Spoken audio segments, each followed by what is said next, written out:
Hey everyone, welcome to the February Jira Software for Beginners course. This is going to be not a part two, but rather a reincarnation of the course. And so if you're tuning in for the very first time, welcome. We have a couple of slides we'll be talking through today, and then we're mainly going to be inside of Jira. This is a great opportunity for you to ask questions and really try to understand the tool better. I am going to prioritize questions as well in the chat. We have a couple moderators watching everything. So if you ask questions, I have a team here watching every single question, and we'll be flagging them. We'll pop them up on the screen, and we'll take a few minutes to answer those questions. So I'm going to give it a couple minutes here for people to tune in. But just welcome to the Jira Software for Beginners. If you're new to the Jira Life, just want to give a little spiel about what the Jira Life is. I co-host the Jira Life here with the Jira guy, and we also have a couple of producers, specifically King Bob, if you're part of the members of the Atlassian community. And we get together every single week to just talk things about Atlassian. So if you're looking for a cool Atlassian community to join, where we talk about the good, the bad, and the ugly of all things happening in the world of Atlassian, I want you to take a second here and smash that subscribe button, so you'll be notified and know when we go live, because trust me when I tell you, we talk about all the cool things in Atlassian. So anyways, I'm going to share my screen here and get you all going here so that we can start talking about the material and what we're going to be doing today. So as I mentioned at the beginning, this is a Jira Software for complete beginners. So this is designed for those that are completely new, right? If you've never used Jira before, or you're using Jira for the very first time, this course is designed to give you that very first initial step in the right direction so that you can be more familiar, be more comfortable with the tool and the application itself. And in the chat, if you are looking for something a little bit more advanced, I would love to know. This would be really, really good feedback. We have more sessions planned for March, April, May, and into June. And so if this is something that you've already attended from the last session, it's going to be a little bit of a repeat. Although I will tell you that no two classes that I ever teach are the same. So we always have new and interesting information and insight to give you. But if you are looking for something a little bit more advanced beyond just the basics, do let me know in the chat. I'd love to know what is interesting to you and where your level of comfort with the application is. Now, what are we going to be covering today? So I have condensed it. So last time I was maybe a little bit too ambitious with my goals. And so we're going to be talking about navigation, just how to use the tool, how to move around, what do all the different buttons do. Jira can be a little bit overwhelming if you're using it for the very first time. I'm going to walk you through that. Then we're going to talk projects. I want to enlighten you and teach you what projects are all about, how do they work, how to move around the project, and how to use the project. And then we'll talk about creating and working with issues, because at the end of the day, that's what we do in Jira. We're mainly creating and working with issues. We'll talk a little bit about the Jira board, and then, as time permits, we will maybe jump into a little bit of JQL. I had JQL last time, but as I mentioned, I got a little bit too ambitious with my plans here, and it didn't work out very well. And so we are going to we're going to try a little bit better to try to stay on time and on target, and again, make it fun and an interesting session for you. Now, before we get too far, just a little bit about me in case you are tuning in for the very first time and you're not familiar with who I am. My name's Alex. I am more commonly known as Dr. Jira in the Atlassian community here, although the name's still patent pending. And I have a couple of degrees. I have a mainly in engineering. I have a bachelor's in computer engineering, master's in systems engineering. I'm currently working towards getting my very first Atlassian certification. Maybe, maybe not. I will get it on Saturday. We will find out. But I am working towards the ACP 520, which is the administration for cloud admins of just the Atlassian cloud.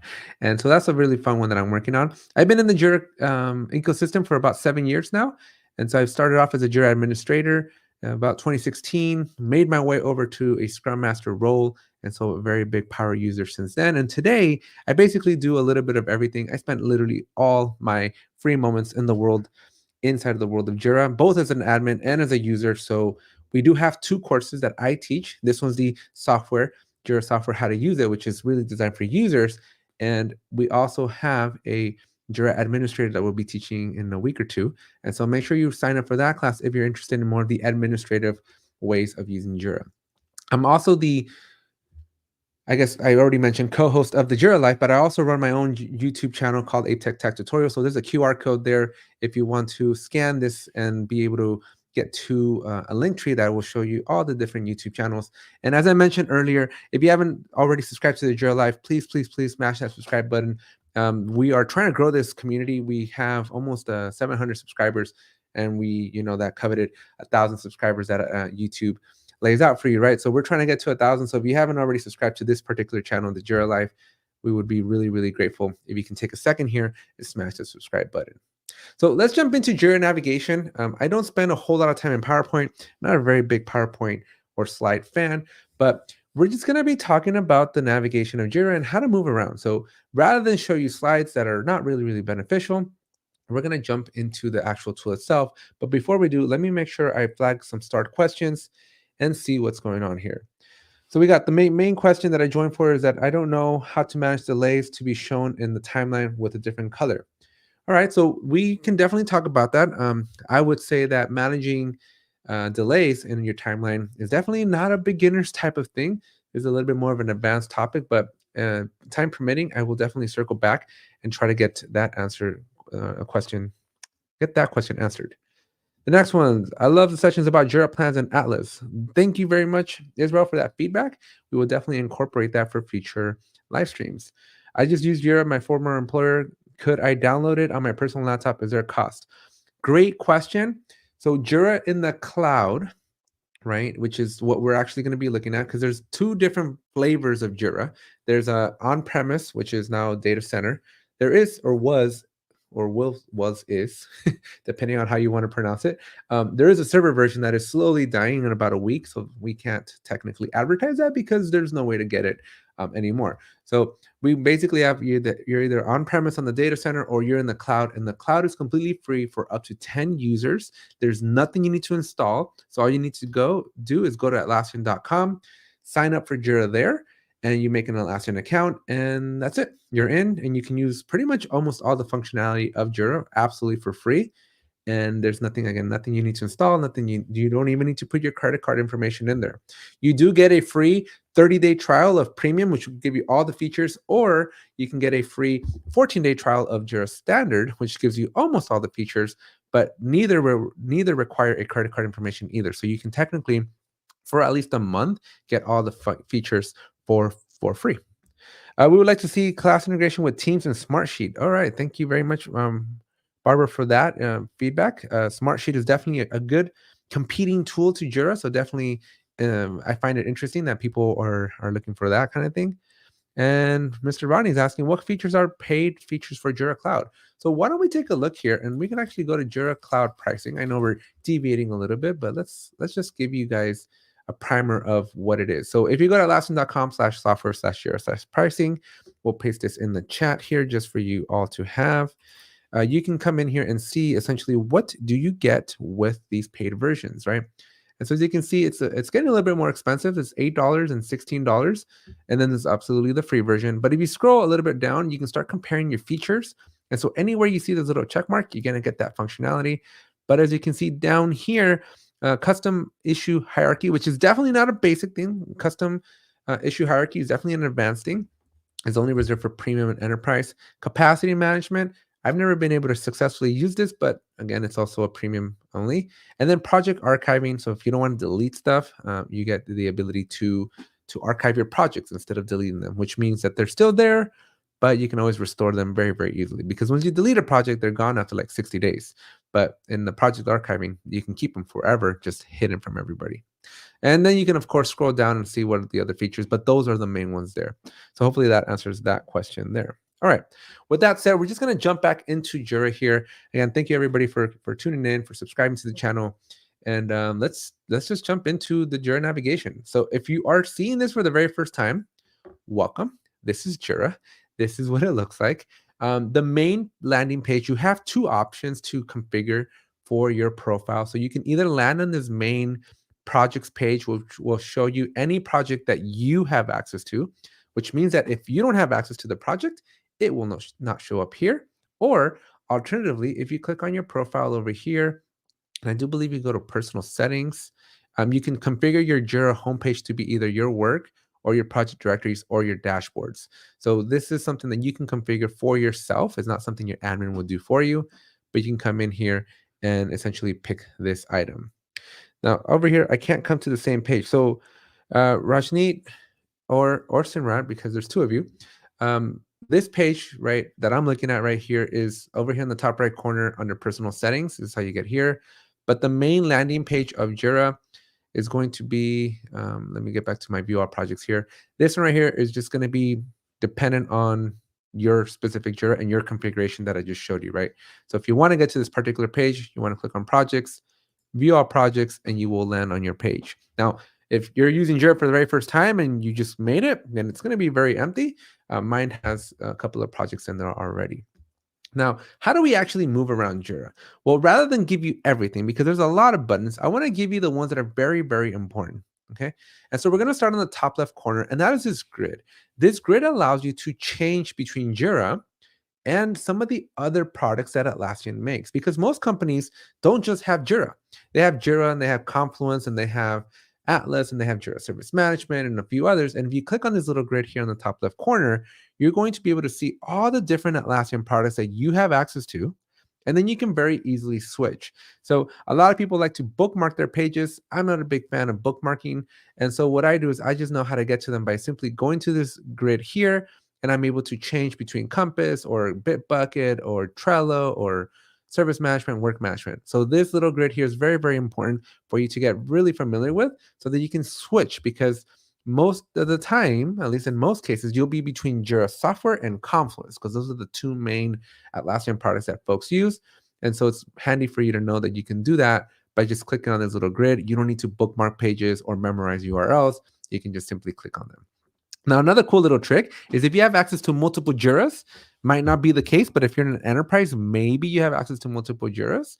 And so you can just click on this little arrow here and you can toggle. So maybe you can go to your sandbox. Maybe your company has a sandbox.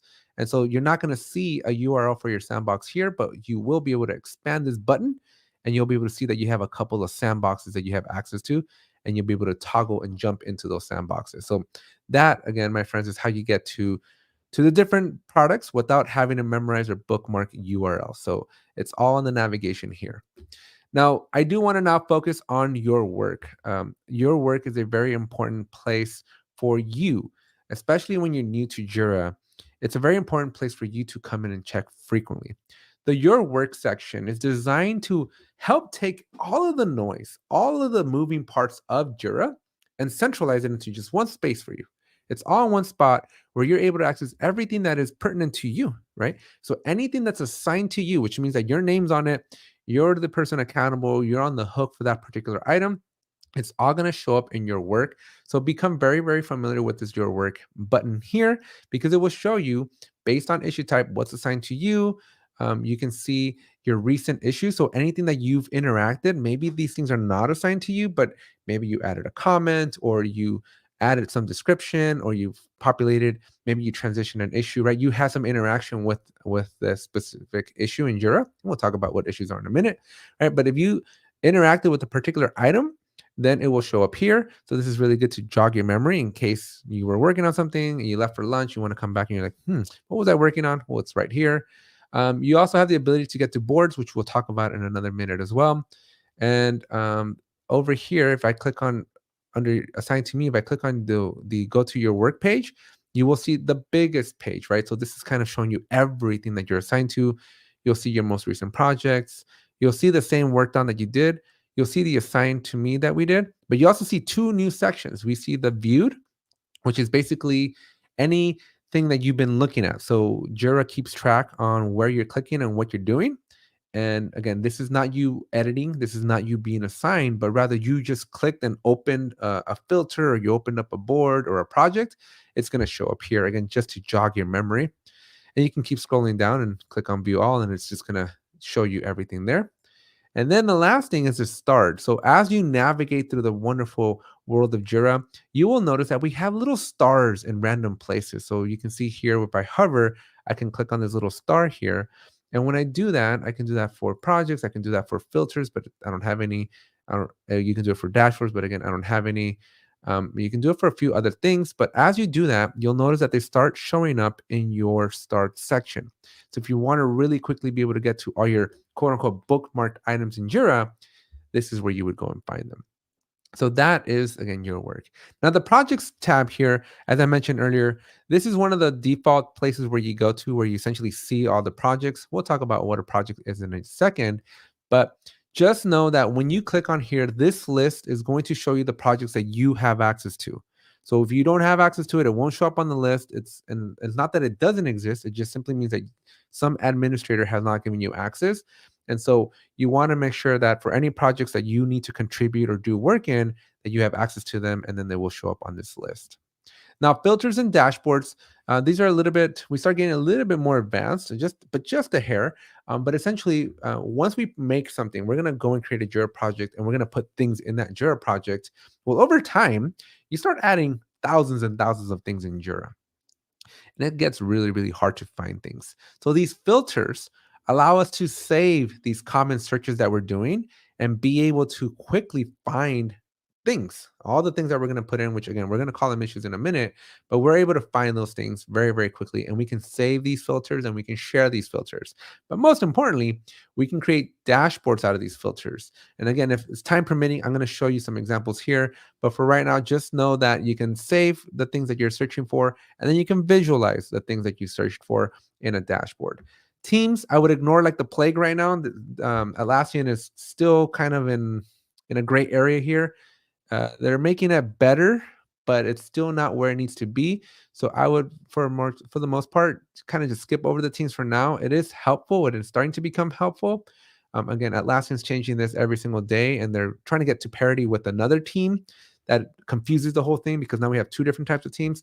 But for now, my advice to you would be kind of skip over it and don't really worry about it. Plans is only there if you're on the premium, so we're not going to be talking about that because that's definitely like a 400 level course. Assets is only for Jira Service Management, so definitely not in scope for this training.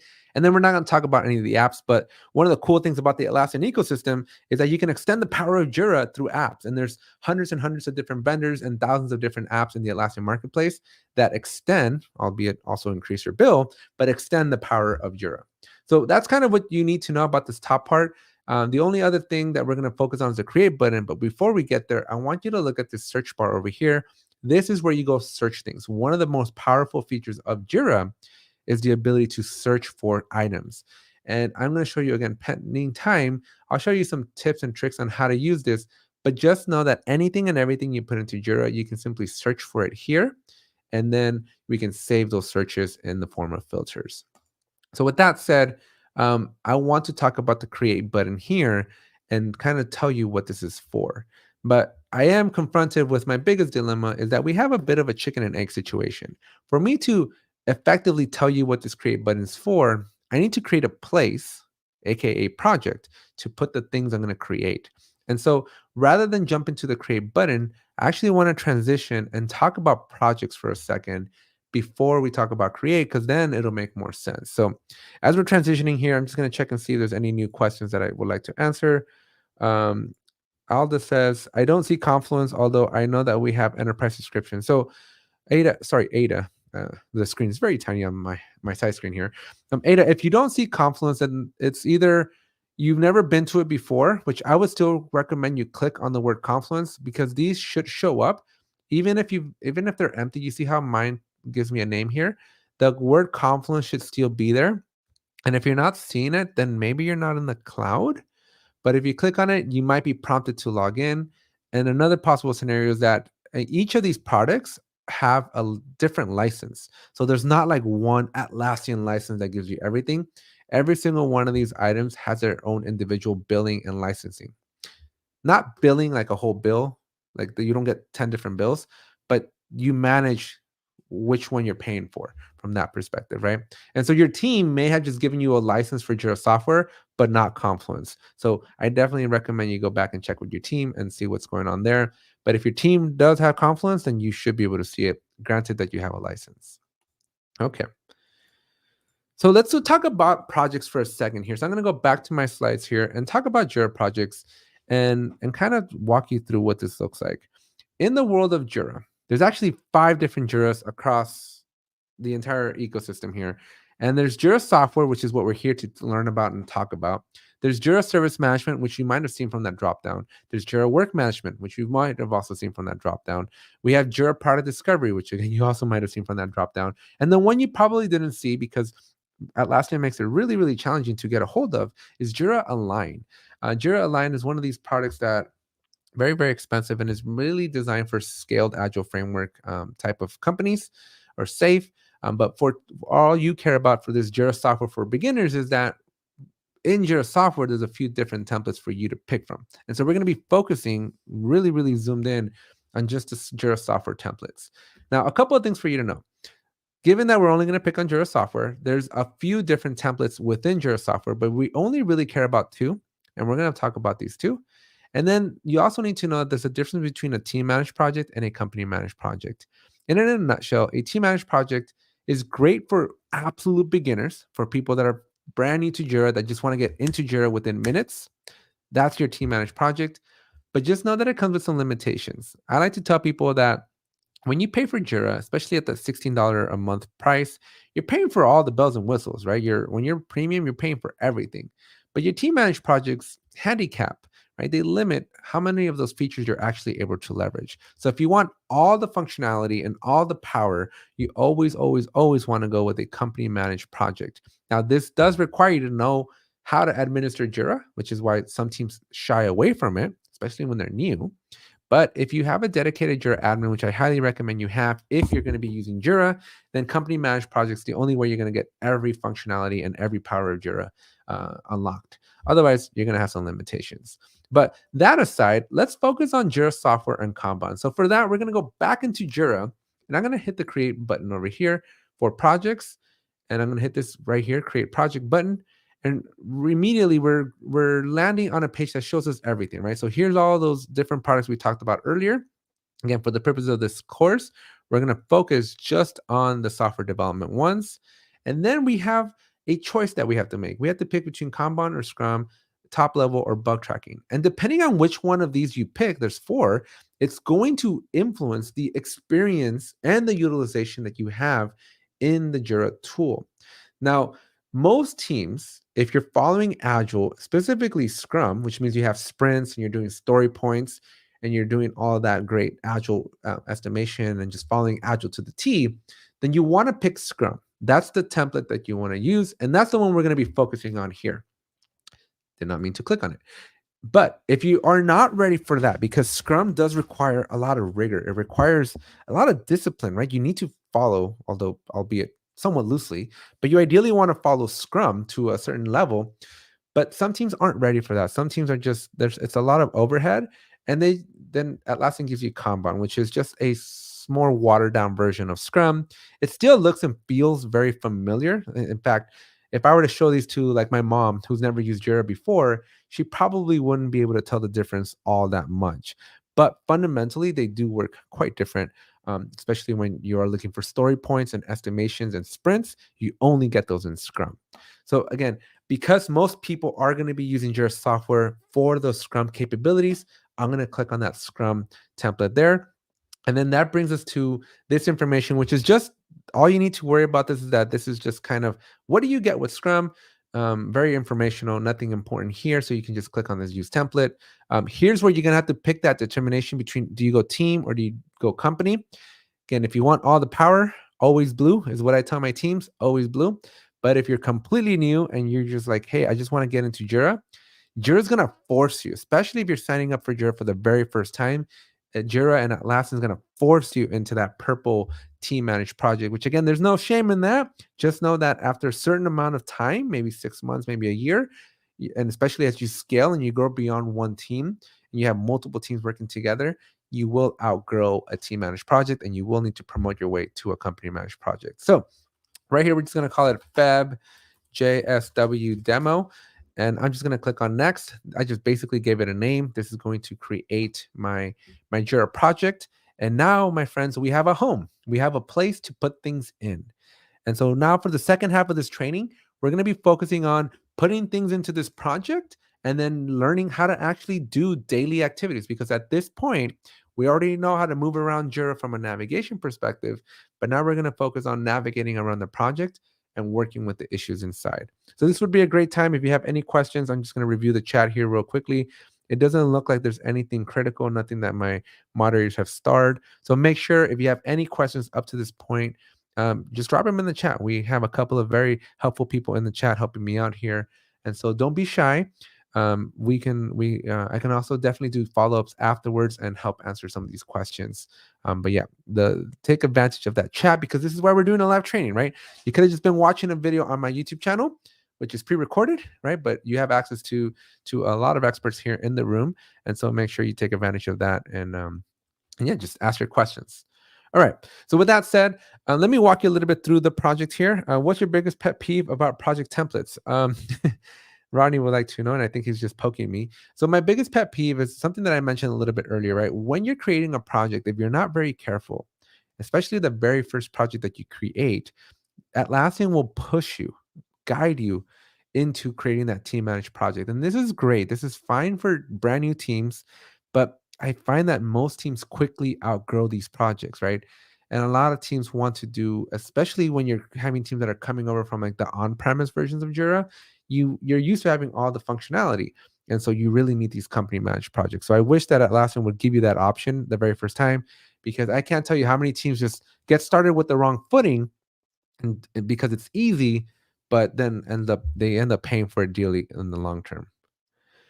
Company managed projects is inactive for me. Yes, so that is, you might have missed that word. I said you need a Jira admin, right? So if you're not a Jira admin, you will not be able to create company managed projects. And so you definitely, one of the drawbacks is that you need to have a more intimate knowledge of how Jira works from an administrator perspective. And so hence these are more advanced, but that's where you get all the features, right? So if you're not able to create these company managed projects because you need to go get yourself an admin or become an admin and be able to make those projects. So that's what's going on there. How do we add a sprint to do in progress test and review? We only have 3 sprints. Okay, so let's talk about how to use this project. Ochu TV, I think this will be a great transition to how do we use Jira at this point, right? And so let me walk you a little bit through what you're looking at here. This is, again, a traditional Jira project. We're in the active sprint, and there's not a whole lot happening right now. We have to put things into Jira in order for us to make sense. But let me show you, or let me walk you around what you see here. Okay. So obviously we're in a Jira software project that tells us right here, we're in a company, we are in this February Jira software demo project that I created just a few moments ago. And down here, we can get confirmation that we're in a company managed project. If you're in a team managed one, it will say team managed. And so this is how you'll know if you're in one versus the other. Now, underneath here, we have a couple of sections. We have basically planning and development, especially, again, this is only going to be applicable if you're on these company ones. I tend not to teach or train too much on team managed, mainly because they're very trivial. There's not a whole lot you need to worry about. But these company ones really do usually need a little bit more. You need a little bit more help. And so that's what I'm going to be focusing on here. So I'm expanding the planning. We're on a board. We'll talk about boards in a few minutes. But just know that we have a board, and the board comes with the project. So it's a one-to-one relationship at the beginning, at least, but it's configurable. And we got a couple of functionalities. We got a timeline, a backlog, a sprint, reports, goals, issues, and components. And so a timeline is basically a bird's eye view that lets you see at a glance all the work that your team is working on. Now, this is what's called a basic timeline. This is a very, very non-advanced version of the timeline. Atlassian, as if you remember from earlier, has something here called the plan, and this plan is a premium only feature. And you may remember I mentioned that this is a 400 level course, because the Jira Advanced Roadmaps is what they used to be called before they rebranded to timelines. The jars, as the cool people like to call them, they're pretty advanced, right? It's in the title, and so we won't talk about those advanced roadmaps. But just know that in this timeline, you are able to create epics, and you're able to create stories, and you're able to put some dates on these epics and stories. Now, this topic of epics and stories, right? We now start blurring something that I've mentioned before, and I just want to make sure that you understand. Jira is like the number one agile-based project management tool. And so if you're not an agile organization, if you're not familiar with the concepts of agile, specifically those of Scrum, then you're going to be at a really big disadvantage. Now, unfortunately, we don't have an Agile 101 course, but maybe for the future we could do some sort of a 101 course for Agile. But you really do need to have an understanding of what an epic is and what a story is and what a story point is and what a sprint is, what a backlog is, because these are all Agile concepts. And Jira takes all those Agile fundamentals and gives you the ability to do something meaningful with those concepts, right? Because Agile is just that framework, and Jira is the tool where we actually do something awesome. Okay. And so the timeline is just basically going to allow us to do top down. We start with something big, the epic, right? So I'm just going to call it something really big. And if I hit enter, I just created an issue. But I didn't just create an issue, I created an epic. And now if I want to create a story that is associated to that issue, to that epic, all I got to do is click on this little plus button here, and I can go, this is my first story. Now, obviously, this is where you would want to put your, as a user, I want to be able to do this so that whatever, right? So you know that typical format for your stories, for your user stories. That's essentially what I just created. But as you can see here, I have a parent-child relationship, which is one of the cool things that Jira lets us do, where we're able to group our work, right? Because at the end of the day, and I'll show you in a second, we mainly work off of stories, but these epics help us organize all of our work. And so in a second here, we'll get into sprints and releases, right? But this is essentially in a nutshell how you put things into Jira. Now, I personally prefer using this timeline view because it gives me top down, right? It lets me think big, the epic, and decompose, think smaller, and peel back those onions and those layers of that onion of that epic, right? But alternatively, if I didn't want to do it this way, because again, I'm a very visual person and I like this way, but if you're like, hey, I just want to do it the traditional way, well, you just simply click on this create button. And when you hit that create button, you're presented with a lot more options. This is a little bit more overwhelming. This is also why I kind of like the timeline view. But in this create button, this is how we create stuff. This is how we're going to put things into Jira. And so the first thing that you need to know is where in Jira are you going to put it in? By default, Jira is going to remember the last project that you were in. And so if you want to, or your intentions are to put or create an issue somewhere else, then you need to make that decision here. Because if you don't, right, you might put something in the wrong place. So this is where you pick where that issue is going to go. And then there's different types. So again, if you're following along from the Agile world, all of these items here should be very familiar if you've ever taken an Agile training. If not, I highly, highly, highly recommend you take some Agile training, because this is going to make a whole lot more sense if you're doing Agile. Now, I'm just going to pick a story because that's usually what most teams use, but this is essentially how you pick your issue type. Now, at this point, I do want to take a second here to acknowledge what in the world is an issue, right? Because Atlassian started off as a bug tracking tool. And I guess back then, 20 years ago, there was a lot of issues, right? Your software was problematic. And so the founders created a software product that let you track your issues, the problems with your software. Since then, 20 years, we've come a long way. And now an issue can be anything. Issues can be good things and they can be bad things. Most of the time, they're good things, like an epic, a task, and a story. They're really good issues. You're going to create something magical. A bug, on the other hand, is a bad thing. It's a problem. It's an anomaly. It's a defect. It's a problem with your stuff, right? And so these are the bad issues that you can have. But at the end of the day, everything you create inside of Jira is going to be an issue. It's just what type of issue it is. It's going to be indicated by the issue type or the little icon. So again, just for simplicity's sake, we're almost everybody works off of stories, few epics, and then we'll talk about subtasks much later. But essentially, you pick your project, you pick your issue type, and then you come down. The status is new. I don't recommend you mess with this. I would leave the default. But then we enter the summary. Now, the summary is probably one of the more confusing things in the wonderful world of Jira, because everybody usually goes, "Hey, where's the task?" Or sorry, where's the title? Well, the summary equals title, and so I wish it would say title because it would avoid so much confusion. But this is essentially the name of my story. This is where I pick it. Then I have a parent. I could link it back to an epic if I wanted to, or I don't, right? There's not a required field. You notice that there's no red asterisks. Red asterisks mean that it's required. But if there's no red asterisks here, then you can just simply hit the create button after you fill out everything with the red asterisks. And so I'm just going to click on create here. And now I have an issue.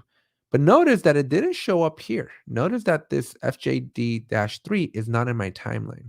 And the reason that is because this timeline works when you tie things to an epic. And if you don't go that route, right? If you don't think top down, you're not going to be able to take advantage of the timeline. And this is why I made this example. And this is why I started with the timeline, because you can see that there's a tremendous benefit in being able to think big and decompose small.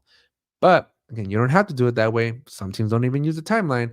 And so when I hit the create button and I create issues, the stories and the tasks and the bugs, only those three, would just show up in your backlog. So this backlog is essentially, again, not to steal too much from the world of Agile and not to turn this into an Agile training, but your backlog is where all the stuff that you and your team need to work on, it's where it lives. And so your backlogs are ranked, which means that I can actually change the order and Jira is going to remember. And I can create a couple more stories, right? So I can do story 3, story 4, story 5. I think you guys can be a little bit more creative than me. But if I move these around, Jira will remember. These backlogs are ranked, which means, again, Jira is going to remember the order. I could, if I wanted to, associate it back to an epic. So if I wanted to, make it a little bit more thorough, then I can do this and put that in there. The story pie. You need to elaborate more, Mr. Rodney. Okay. And then, so again, those are optional. Now, most teams that are using Jira are going to pick up on Jira after the backlog, right? So the backlog is really where your project manager hangs out, or your scrum master, your product owners. There's a lot of people that are behind the scenes creating stories and negotiating what needs to be done. You're working with your requirements, right? There's a lot of behind the scenes conversations that are happening. And that when that is happening, you're creating tasks, you're creating stories, you're creating bugs, and they all end up in your backlog.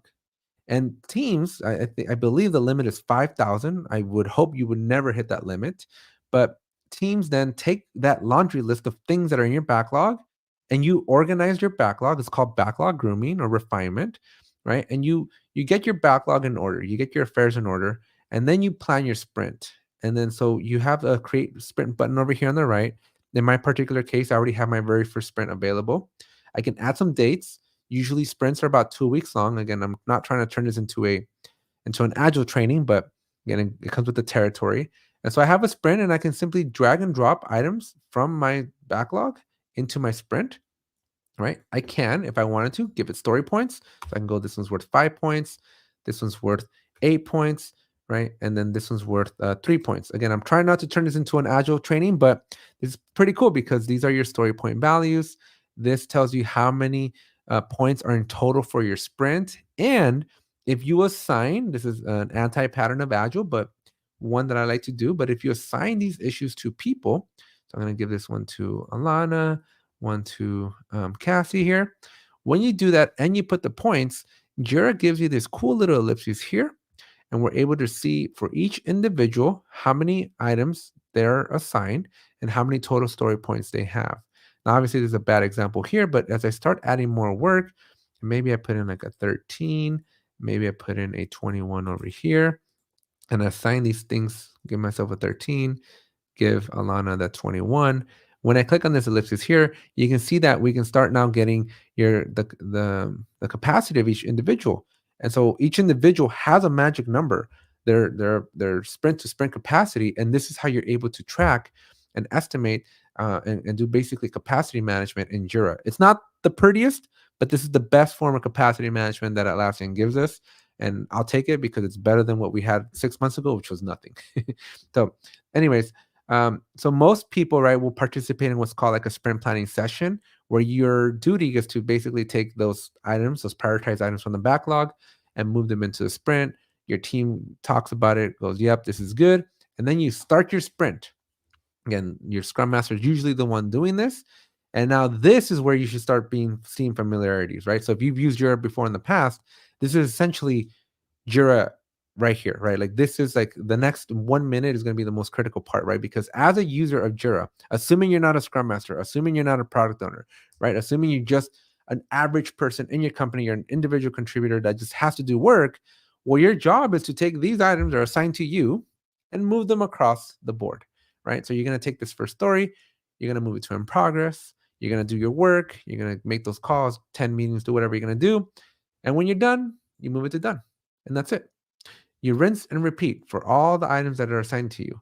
You could, if you didn't want to go hunting for this work, you can always click on your work again, do all this stuff over here, right? But this is essentially it. This is Jira in a nutshell. Like a lot of users, if you're not, again, if you're not in that Scrum Master role, if you're not in that product owner role, and you're just a user of Jira, your job is to literally take the items that are assigned to you, these stories, these tasks, these bugs, move them to in progress or whatever your workflow is defined as, and just move them from left to right. That's that's all you're doing, right? You status these things, you attend your daily scrums, you talk about your blockers, you talk about why you're not able to make progress. And it's just a healthy negotiation that you do on a daily day basis between you and your team. But the end objective, right, is to for you to just grab the stories that are assigned to you and moving them to the farthest most right column, right? That could be done, that can be completed, that can be whatever you want it to be. But that in a nutshell, my friends, is what we're doing, right? This is all the purpose of Jira here is to help us take that work, right? Because we're gonna have a sea of items, backlogs of hundreds and hundreds of items. And Jira allows us to make a prioritized list, put it into a sprint, and then our team kind of like swarms into that sprint and just gets it done, just gets the work done. And so this activity right here is literally where most of the time is spent from just an individual contributor, and just that's just moving these items from to do to in progress to done, or again, whatever your workflow looks like. Now, when you do this, right, your scrum masters, right, the people that are in your projects, they're able to click on these reports, and we're able to look at these agile based reports. The most common one is this burn down chart, and this one are are like it's just going to give you a representation of the story points and how your team's completing it. Now, Outshoot TV here is asking an interesting question, which is why I lost my train of thought there for a second. Sprints are usually 5 columns. Why is it only 3 to do in progress and done? Jira and Atlassian define your initial workflow and your columns as just to do in progress and done. That is the default in Jira. Okay. If you and your team want to do more, then you can add more statuses to your workflow and thus add more columns. But that is on a team by team perspective. Every team is going to be different. And so the default that Jira ships with out of the box is simply to do, in progress, and done. And my 2 cents that I'll give you with respect to workflows is keep it as simple as humanly possible, because the more statuses you have, the more transitions you have, the more complex and the more harder and the more overwhelming Jira becomes. And so I like to keep it as little as possible. But if you're a coding team, if you're doing like you're writing code, I would have a peer review or a code review status so that you can make sure you take a break and you say, like, hey, before this code is completed or whatever you want to do, you just want to do a review, right? You want to do some sort of a test. If you're doing testing, that's a really important thing for you to have, right? Maybe you want a testing step, maybe you have a QA step, maybe you have a UAT step, but those are all optional. Those are not what Jira ships with. This right here is the default. So hopefully that answers why there's only 3. Okay. So anyways, going back to the report here, I took a second. I really wanted to answer that question. That was a very interesting question. So on the report side here, right? So when you use story points, you don't have to use story points. You can actually do it by issue count.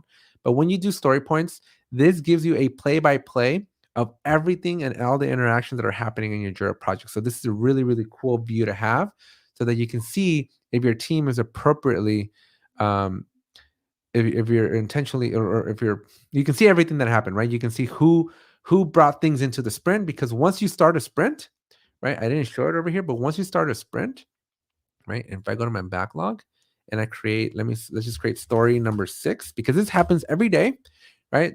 Some executive comes running and going, I need this thing done today. I needed it done yesterday. I needed it done last week. And it wasn't part of the sprint plan. And so it's very natural for you to create a story and do this. But Jira's going to tell us, hey, you're increasing the scope. This is no bueno. This is one of the cardinal sins of Agile. Very dangerous thing to do here.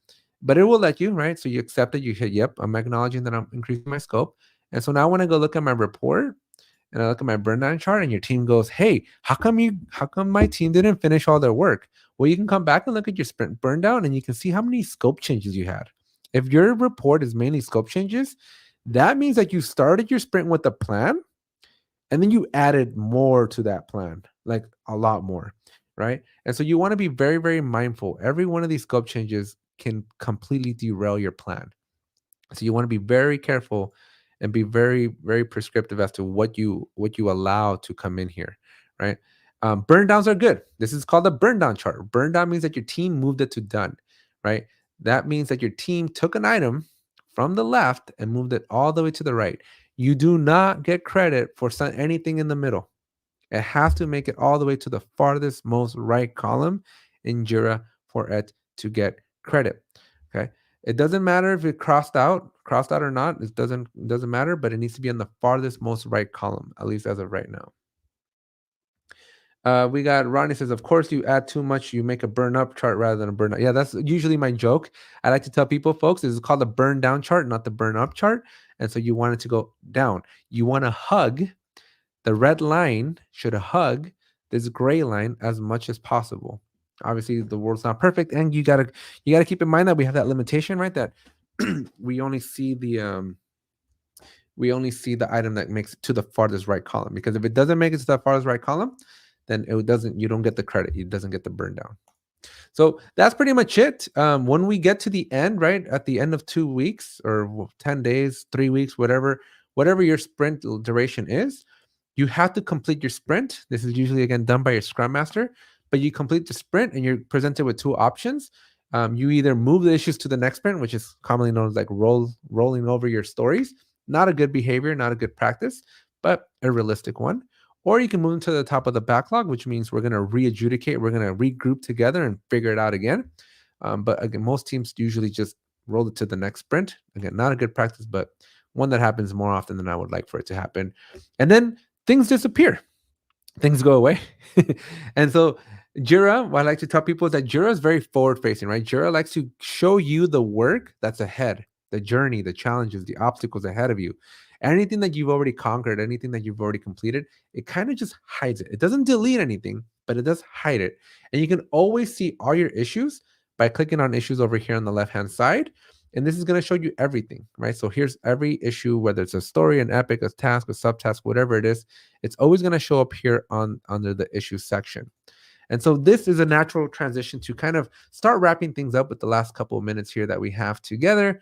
And that is, how do I find things, right? So obviously I've already shown you how do you find your work that's assigned to you. This is very, very critical. You go up here to your work and anything that's assigned to you, it's going to show up here. Great. That's awesome, right?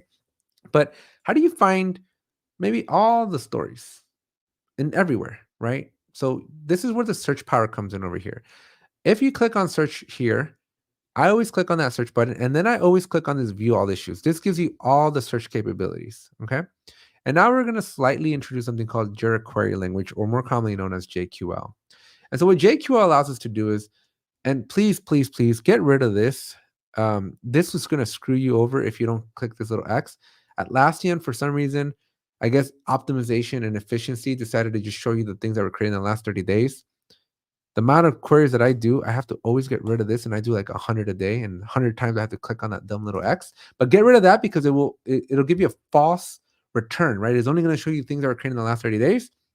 Some teams are working on things from like a year ago, and so get rid of that. It's going to screw you over, trust me, right? And Atlassian, please get rid of it, please, right? But anyways, this is the search, right? So basically, these are your conditions. And in a nutshell, all you need to know is that if there's a field, and we haven't talked about fields, but fields are pretty much everything that you put information into the ticket, into your Jira issues. So like your reporter, your assignee, the description, the summary, right? All these things are fields. We have a lot of fields in Jira, and we can always add more fields. Stick around for that Jira admin training if you're interested in that, right? But as long as it's a field, you can search for it. And so let's just say that I want to see every issue that was reported by me. Well, I can click on more because obviously we don't say reporter here, but I can type in reporter into the search. I can click on that.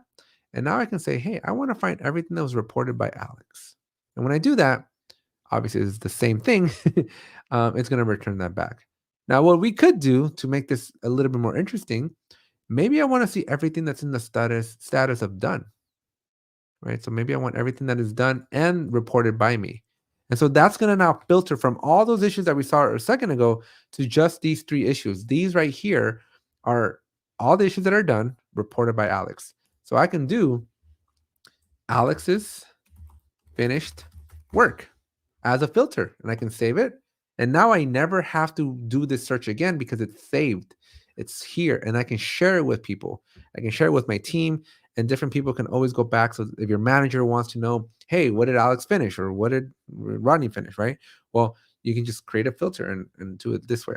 Now, I wouldn't trust status of done because Jira is tricky, and done doesn't actually mean done sometimes. But resolution, resolved, resolved would be a if I can't spell today. Resolution. Sorry. And then get your resolution correctly. That's the best way to do it. But this is kind of the thing, right? And so we have this dashboard. Sorry, we have this filter that we saved. Alex's finished work. I can always go back to like my open issues. It'll show me everything. I can always click back on Alex's finished work. And it'll show me only those. Like if I do open, right? See how this changes the search, right? I can always go back to my filter and I don't have to research for it. It's just saved. This is really good. But now what I can do, now that I have these filters, I can then create dashboards. I can go in here and create a dashboard, Alex's work, and I can share it with people or I can keep it private. I'm just going to do the defaults for now. I can go into that dashboard. I wish Atlassian would throw me in there automatically, right? I can click this edit button over here. And my favorite one that I like to do is I like to do filter issue statistics here. And this is where you need to go bring, you need to bring Alex's finished work, and maybe you want to see it by priority, right? By another field. And this is just going to show you all my work that I've completed by priority. And of course, there's nothing. Bad example. This is why you do your offerings. But ideally, you would have some sort of data. Oh, you know what? I need to show resolved issues. There you go. Save. Right. And there you go. So if they had different priorities, it would have shown you the different priorities. So I'm going to stop here. I think this is a good stopping point. I'm going to try to answer a couple questions here. We got 7-star questions, and then we're going to give you some next steps. So make sure you stick around for the last 5 minutes or so.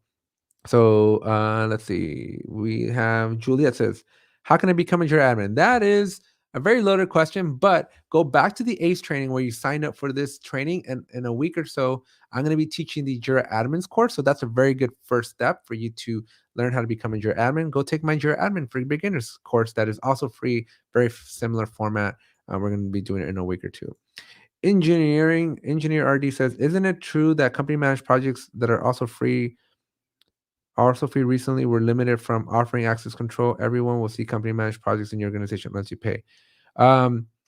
If you are on the free version of Jira, then this is not something that just came out. This is something that has just been true for a very, very long time.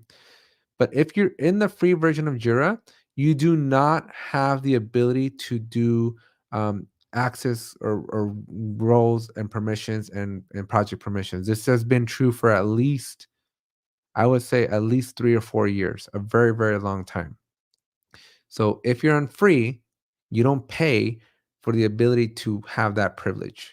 And so if you want to lock up your projects, you have to pay, right? And so that's just gospel there, right? So you have to be on standard or premium if you want to be able to lock things up. Does Jira support safe without Jira Align? You can hack it, but it won't do it elegantly, Chrissy. It will do you can do some aspects of safe, but this is where you want to work with the team, like release team or somebody of that caliber to help you out with guiding you through that. But you can hack it together, but it won't ever do it properly. How do projects differ from epics? So a project is a house, is the way I like to describe it, and an epic is a very, very, very big piece of furniture. Hopefully that describes it. Okay, it's just big, big things that are in the house. So you wouldn't confuse the furniture with the house. Barbara says, can you have different workflows for stories for tasks? Yes, absolutely you can. That is more of an administrative thing, but you can definitely have every issue type, your epic, your story, your task, your subtask, all of them can have their own independent workflows. Victoria asks, if you have to reopen an issue, will the done resolution be removed or do you have to manually do that? If you do it out of the box without you configuring, like if you didn't make a change, let me show you back in Jira. So if I were to go back to that project that I was in and I take an item from my backlog, let me start the sprint again. Start. Right. So if I were to see how it got crossed out, that means it got resolved. And if I were to move it back, it unresolved itself. So that works out of the box. But the moment you start messing with your workflows, your admin needs to make this happen. Your admin needs to go in and add conditions in your workflow that basically trigger this. This is there automatically, again, out of the box, but you may need to revisit that with your admins. The other question, need more interactive class if possible. He's flying around the screen. No way I can remember all this. Thankfully, it's all recorded. And I only have an hour. And Chrissy, this is a great transition.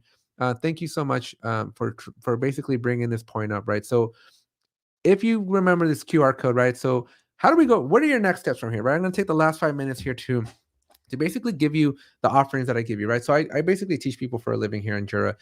We only had an hour together, and I have to teach you the basics of Jira in an hour, which is really, really hard to do. But if you click on this QR code, you're going to be taken to my link tree over here. And so, oops, not my LinkedIn, but you will also be taken to my LinkedIn. But my linked tree is where you want to be. You can follow me on LinkedIn, as I just showed you. You can also follow my YouTube channel. So I have my main ApeTech Tech tutorials, almost 14,000 subscribers. So if you haven't subscribed to this one, go and subscribe here. But I have almost 600 videos. So if you're looking for something, Chrissy, or I think it was Victoria, right? Something a little bit more fine-tuned, definitely go check these out. I have a lot of videos here for you. You're obviously in the Jira Life. And again, if you haven't subscribed to the Jira Life, please, please, please do take a second here to subscribe to the Jira Life. Smash the subscribe button right now. I don't know if we can self-subscribe, but I'll self-subscribe. Nope, I can't. But yeah, you guys can take a second here. Help us get really, really awesome. But the Jira Life is the community. But I have free Jira trainings from Salto. So you can sign up for those. It's a completely free. And I have a course on your boards, how to be an administrator of your boards and how to be a user of your boards, and also how to clean up your Jira. So if you're a Jira admin, I give you some good tips on how to clean up.